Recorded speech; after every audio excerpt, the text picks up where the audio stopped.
Hello, this is Mrs. Smith today.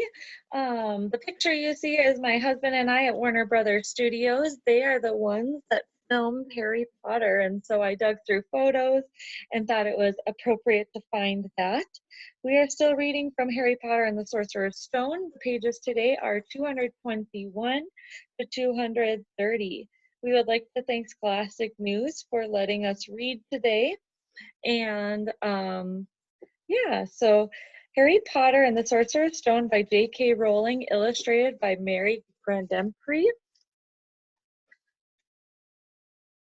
I'm going to play, he told Ron and Hermione. If I don't, all of the Slytherins will think I'm just too scared to fight Snape.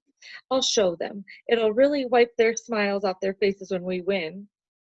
Just as long as we're not wiping you off the field, said Hermione. As the match drew nearer, however, Harry became more and more nervous. Whatever he told Ron and Hermione, the rest of the team wasn't too calm either. The idea of overtaking Slytherin in the house championship was wonderful. No one had done it for 7 years, but would they be allowed to with such a biased referee? Harry didn't know whether he was imagining it or not, but he seemed to be running into Snape wherever he went. At times, he even wondered whether Snape was following him, trying to catch him on his own. Potions lessons were turning into a sort of weekly torture. Snape was so horrible to Harry. Could Snape possibly know they'd found out about the Sorcerer's Stone? Harry didn't see how he could, yet he sometimes had a horrible feeling that Snape could read minds. He knew when they wished him good luck outside the locker rooms that afternoon that Ron and Hermione were wondering whether they'd ever see him alive again. That this wasn't what you'd be call comforting. Harry hardly heard a word of Wood's pep talk as he pulled on his Quidditch robes and picked up his Nimbus 2000. Ron and Hermione, meanwhile, had found a place in the stands next to Neville, who couldn't understand why they looked so grim and worried, or why they both brought their wands to the match. Little did Harry know that Ron and Hermione had begun secretly practicing the leg locker curse. They'd gotten the idea from Malfoy using it on Neville and were ready to use it on Snape if he showed any signs of wanting to hurt Harry.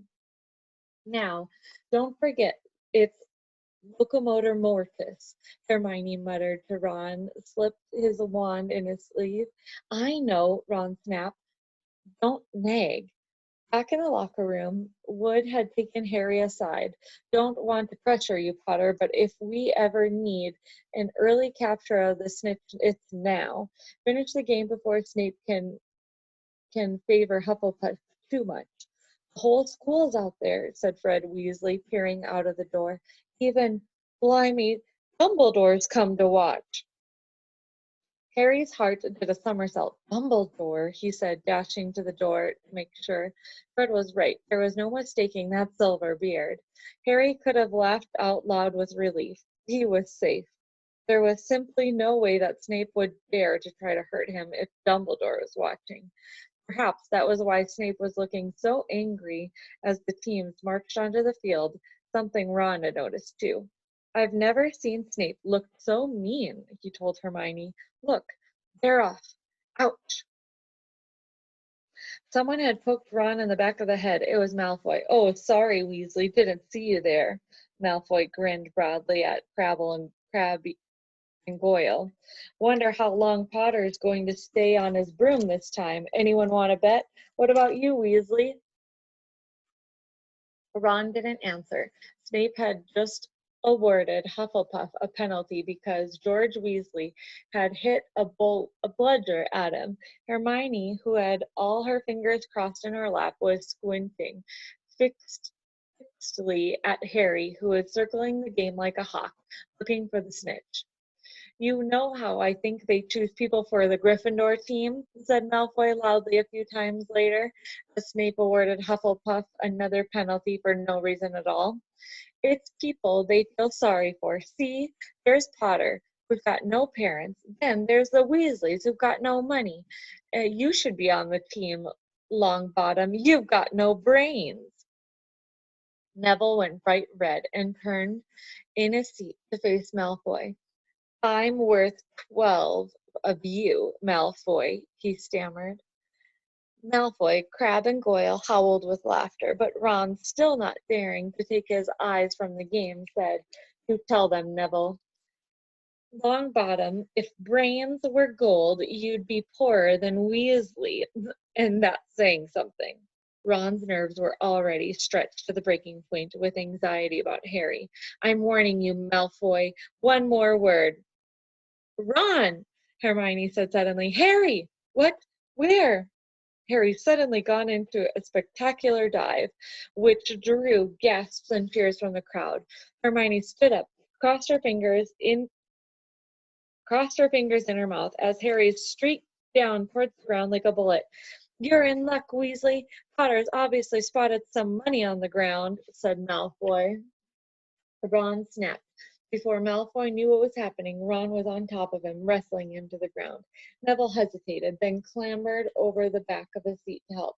"Come on, Harry!" Hermione screamed, leaping onto her seat to watch Harry speed straight at the snake. She didn't even notice Malfoy and Ron rolling around under her seat, or the scuffles and yelps coming from the whirl of fists that was Neville, Crabbe, and Goyle. Up in the air, Snape turned on his broomstick just in time to see something scarlet shoot past him, missing him by inches. The next second, Harry had pulled out of the dive, his arm raised in triumph, the snitch clasped in his hand. The stands erupted. It had been a record. No one could ever remember the snitch being caught so quickly. "Run! Run! Where are you? The game's over. Harry's won. We've won. Gryffindor's in the lead!" shrieked Hermione, dancing up and down on her seat and hugging Pavarti Patil in the row in front. Harry jumped off his broom, a foot from the ground. He couldn't believe it. He'd done it. The game was over. It had barely lasted 5 minutes.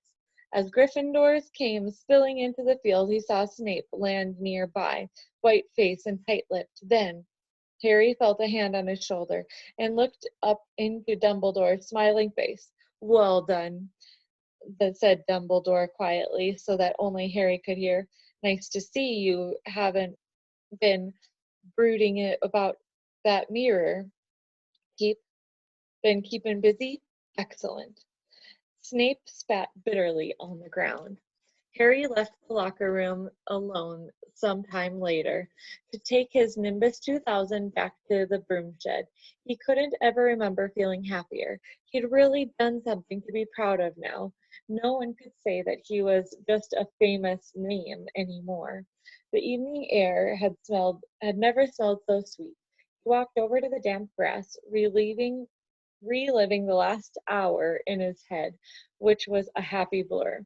Gryffindors running to lift him into the air on their shoulders, Ron and Hermione in the distance jumping up and down, Ron cheering through a heavy nosebleed. Harry had reached the shed, leaned against the wooden door, and looked up at Hogwarts, with his windows glowing red in the setting sun. Gryffindor in the lead. He'd done it. He'd shown Snape. And speaking of Snape, a hooded figure came swiftly down the front steps of the castle, clearly not wanting to be seen. It walked as fast as possible towards the forbidden forest. Harry's victory faded from his mind as he watched. He recognized the figure's prowling walk, Snape, sneaking into the forest while everyone else was at dinner. What was going on? Harry jumped back on his Nimbus 2000 and took off.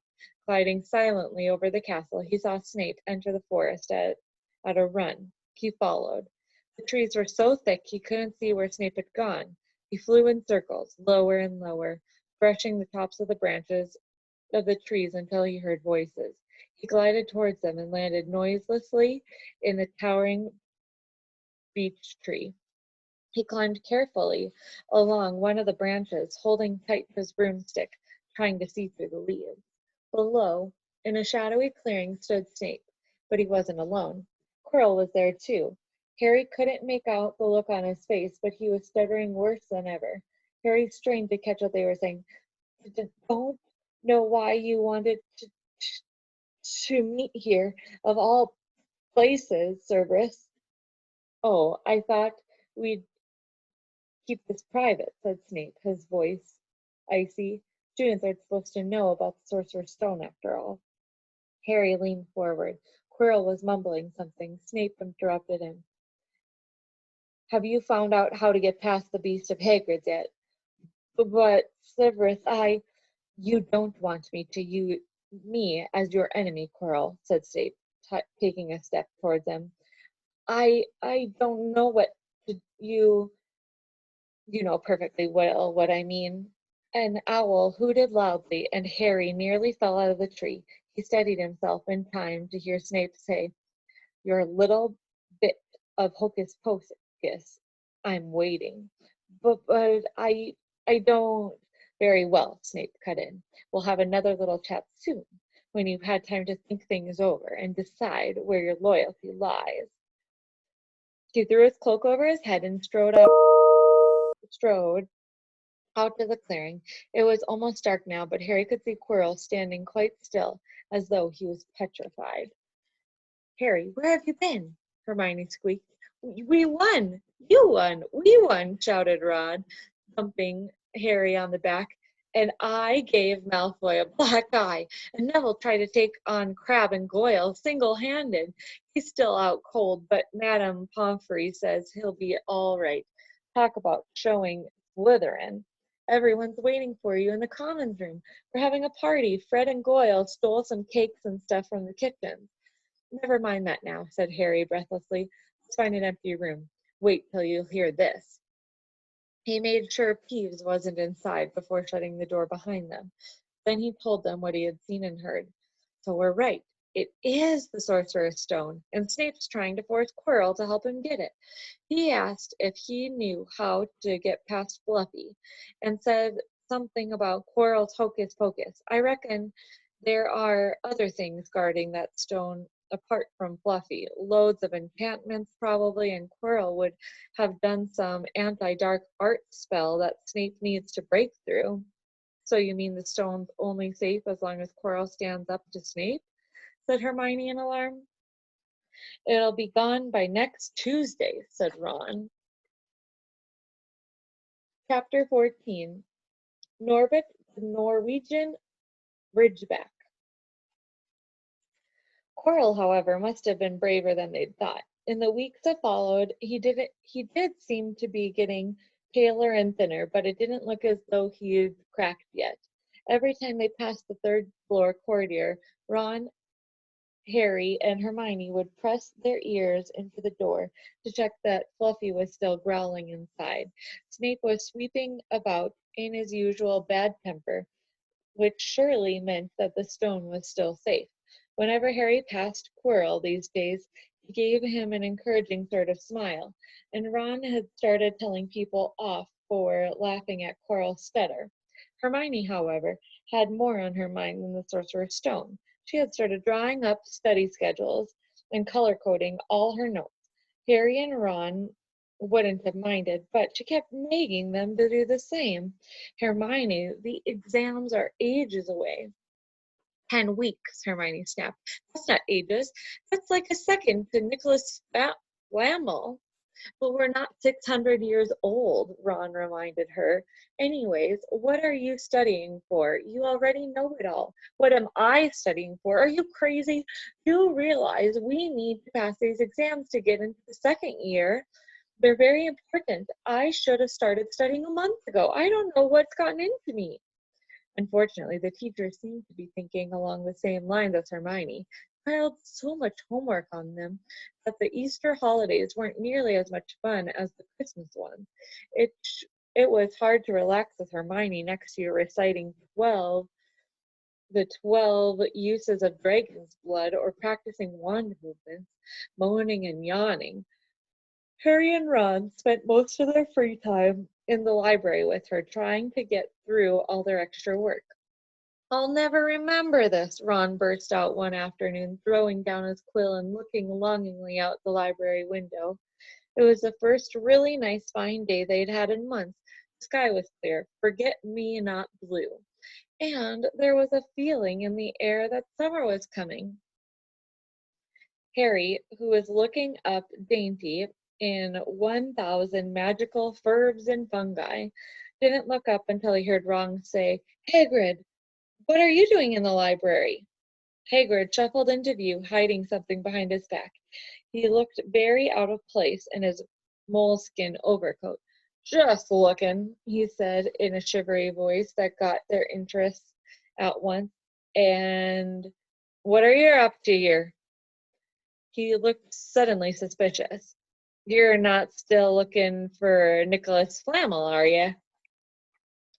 Oh, we found out who he is ages ago, said Ron impressively. And we know what's the dog's garden. It's the sorcerer's stone. Shh! Hagrid looked around quickly to see if anyone who was listening. Don't go shouting about it. What's the matter with you? There are a few things we wanted to ask you, as a matter of fact, said Harry, about what's guarding the stone apart from Fluffy. Shh! Said Hagrid again. Listen. Come, come and see me later. And I'm not promising I'll tell you anything, but don't go on rabbiting about in here. Students aren't supposed to know. They'll think I've told you. See you later then, said Harry. Hagrid shuffled off. What was he hiding behind his back? Said Hermione thoughtfully. Do you think it had anything to do with the stone? I'm going to see what section he was in, said Ron, who had had enough of working. He came back a minute later with a pile of books in his arms and slammed them down on the table. Dragons, he whispered. Hagrid was looking up stuff about dragons. Look at these. Dragon species of Great Britain and Ireland, from egg to inferno, a dragon's keeper's guide. Hagrid's always wanted a dragon. He told me this the first time I ever met him, said Harry. But it's against our laws, said Ron.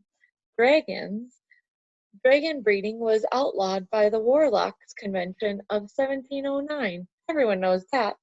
It's hard to stop muggles from noticing us if we're keeping dragons in the back garden. Anyways, you can't tame dragons. It's dangerous. You should see the burns Charlie's got off of wild ones in Romania. Have a nice day. That's the end on top of page 231. Bye, guys.